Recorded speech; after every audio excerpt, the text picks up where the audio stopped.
Trump želi mir, odmah, Kijev želi mir, ali ne po cenu kapitulacije. Zato je originalni plan, koji je ličio na ruski spisak želja, pao već na prvom stolu u Ženevi. Ukrajinske i europske delegacije stigle su pod pritiskom, a jedini osmeh u sali bio je diplomatski. I lažan. Dogodilo se nešto neočekivano. Plan je prepravljen do neprepoznatljivosti. Od 28 tačaka ostalo je 19. Veto na NATO izbačen. Ograničenje ukrajinske vojske izbačeno. Automatska predaja teritorija ne postoji više kao predlog. Europa je ubacila svoje zahteve. Nema poklanjanja Donbasa. Povratak okupiranih oblasti samo diplomatskim putem, što je Zelenski ranije prihvatio. Amnesti za ratne zločine obrisan.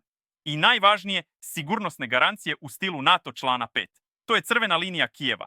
Bez zaštite SAD-a mir bi bio samo pauza pre sljedeće invazije. Kako je došlo do tako dramatičnog zaokreta? Navodno, jer je prvobitni dokument zaista bio previše proruski, a Europa se pobunila. Zato je Trump od besa prešao u optimizam, govoreći da nešto dobro možda dolazi. Ali postoji problem. Moskva. Putin, ohrabren skandalima u Kijevu i malim, ali stalnim pomacima na frontu, ne pokazuje nikakvu želju da popusti. Njegova poruka svetu, evo naših uslova. Uzmite ili ostavite. A nakon svih pregovora ostaje osjećaj da smo se vratili na početak, samo sa lepše upakovanim papirima.